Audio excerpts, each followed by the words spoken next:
I'm so proud to have made my first million online as a self-employed person after quitting my corporate engineering career. But it wasn't always this way. I was once so stuck after quitting my job. I was just so stuck in life. I just couldn't figure it out. I was failing business after business, and I just didn't know how to get unstuck. I remember it like yesterday. And especially for my people who identify as being really smart, like you're one of those people like myself. I felt like I was so smart. I was reading all the books. I was watching all these smart people, and I felt like fundamentally I understood how to succeed, but yet my bank balance was just zero, and I just didn't know what I was doing in life. So if that is you, then you're just like me, and this video may help you. Let's go back to September 2020 when I was feeling so stuck in life. I'm not that great. I do often feel like a failure. I do feel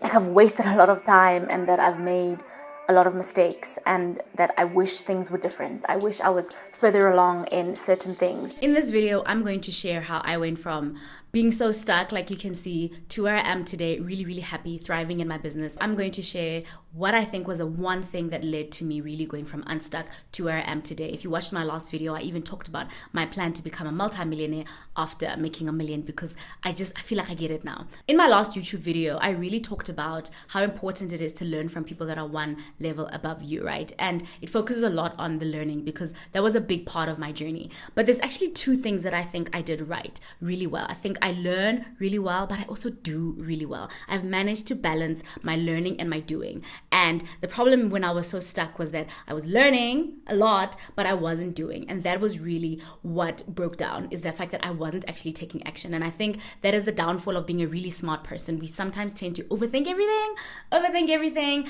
and the amount of action we take versus how much we know, there's this big gap. And this gap is what kept me stuck and broke. And I've taught over 600 students, and I've seen this happen to other people. So I'm very well aware that so many of you, especially if you watch this kind of content, you're probably really smart. You probably even watch much higher level entrepreneurs than myself. You're learning from the best of the best in the game, right? So when it comes to learning, you're just a champion, but you're just stuck with the doing because that's the paradox, right? Of being so intelligent, you know all the paths. And that is what was keeping me stuck, was this gap. So let's talk about how to close this gap in this video and how I close it, because that is the key, right? It's closing this gap. Everything in your life will unlock.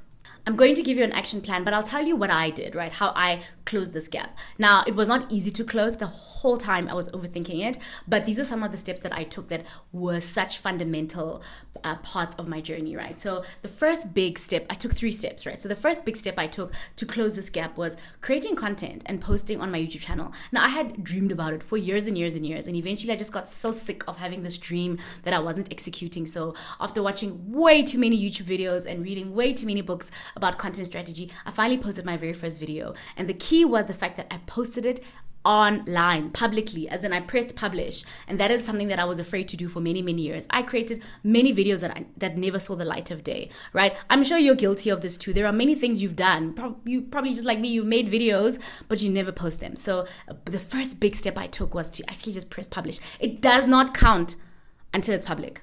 So that's rule number 1. It has to be public, right? So publishing my very first YouTube video really was like the first big step, made it public. The second pivotal point in my journey was landing my first clients on Upwork, right? But it wasn't the landing the client that was pivotal. It was actually creating the Upwork profile and making it public. I hope you see the theme here. Making it public, meaning you can create an Upwork profile, but you don't have to publish it live.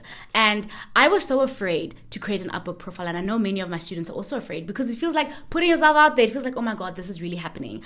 And I created the profile and I ran away from Upwork. I was like, oh, I'm so scared. And I didn't even apply for a job. I didn't apply for 2 weeks. I just created the profile, I left it there, but it was public. And because my profile was public and was quite a good profile, that's why the course that I teach focuses so much on the actual Upwork profile, because that's what sets you apart. And because that's what I did, right? Created the profile, 2 weeks, I ran away, right? I'm just like, I'm scared. I'm scared to apply. I'm scared to apply for jobs. But the profile was public. Guess what happens? I get an email that a client is found my profile on Upwork, because clients can also search for freelancers. Found my profile and they wanted to interview me. And that client was my very first client, because I took the interview, landed the job right on the spot. I was hired right on the spot, all because I made my Upwork profile public. I didn't even apply, guys. That's how I landed my first client. So key here, my Upwork profile was public. Now, this doesn't happen to everyone, right? I guess I got lucky, but the key was the fact that my profile was public, and that is how that client found me. Number 3, making my business website public. For many years, I was creating free content. Free content, free courses, free ebooks. I was just doing everything for free, but I never had a way for people to pay me. Like, you couldn't pay me. I didn't have anything that I was offering, right? I was working with my clients on the one side, they were paying me, but I didn't have a way to sell products and services independently. And the third pivotal point was when I created my website and I had a pay button, and it was public and people could actually click that button and pay me. And I was so afraid. I can't tell you the number of times I waited. I think I have this thing of getting scared and waiting. So the website was done, but I hadn't made it public. But I made it public, made my first sale. I'll never forget. Her name was Gia, and I still talk to her till this day. She was my very first customer because she clicked that pay now button. I gave people a way to pay me. So if you are like me, I was running so many businesses. I had so many business ideas, but it was never public. There was never a way for someone to actually pay me, especially if you're an online business owner. So those three things, as you can tell, the theme was making it public, right? So I did a lot of stuff. I created a lot of things, but they were never public. And the 3 points in my journey that really elevated me forward, pushed me forward, was the fact that public, make it public. So it doesn't count unless it's public. I wish I could go back to the old version of me and say, your business plan, your marketing strategy, your content plans, all your beautiful things in your journal that you're writing, they don't count unless they're public. So that is what I did. So if you are okay, I hear you, and I'm ready to actually take action. What do I do? Let's actually make some notes, right? I've got my little iPad here, and let us write this down because apparently you guys like when I write things down on this iPad.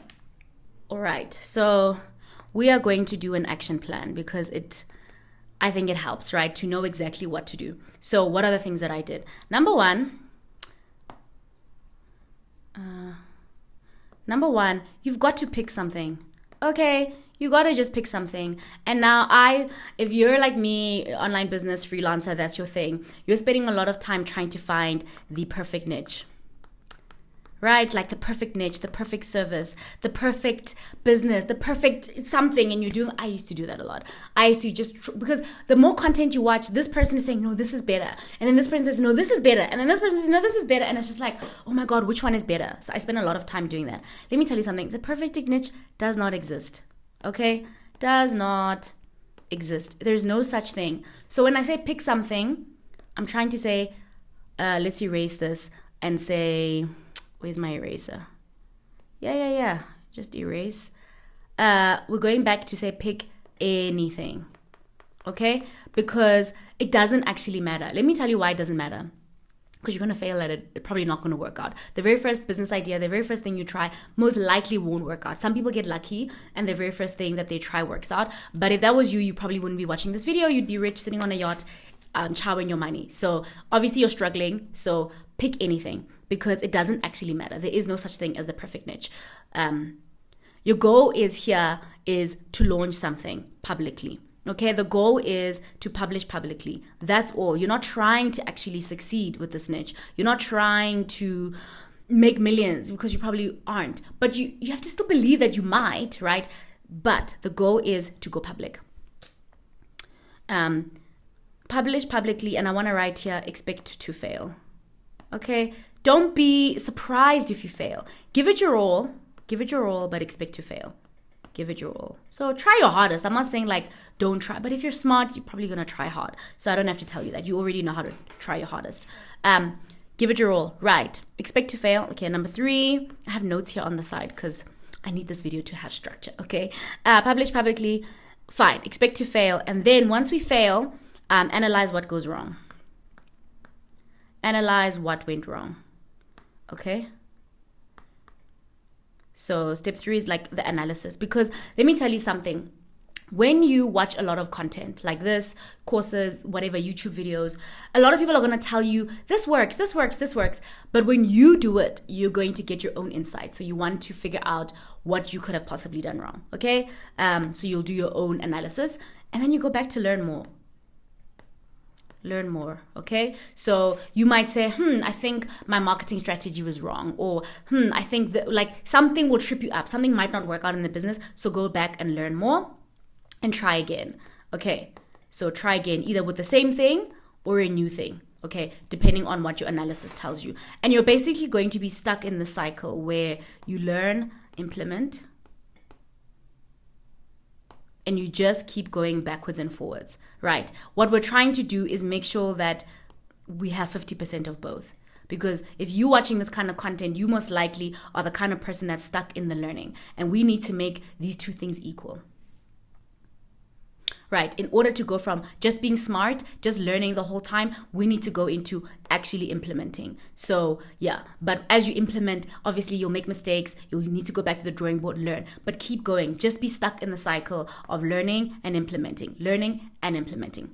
That's it, because if you're a perfectionist, you want to make sure that you are doing the right things, right? You need to learn, but you also need to implement.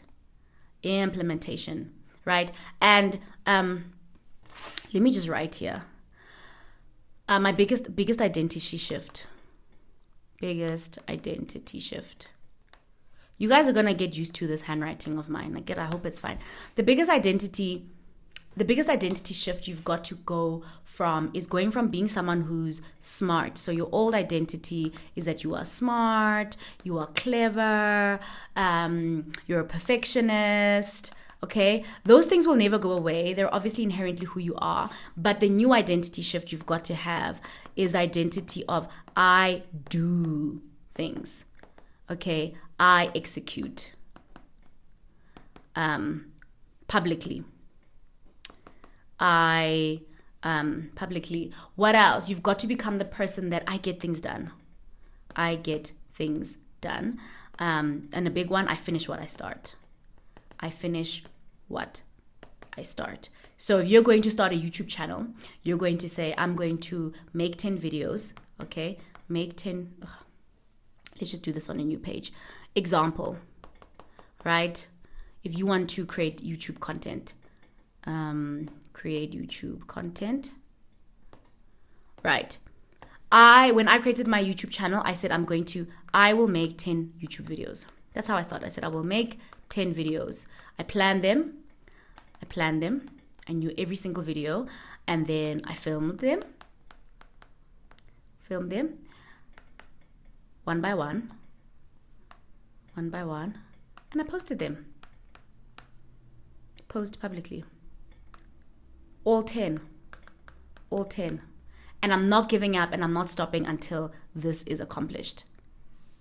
So wherever you're at in your journey, find something like this, where what is the smallest action step that you can take today, and write it and make sure you get to step number 4, where you post it publicly. There you go.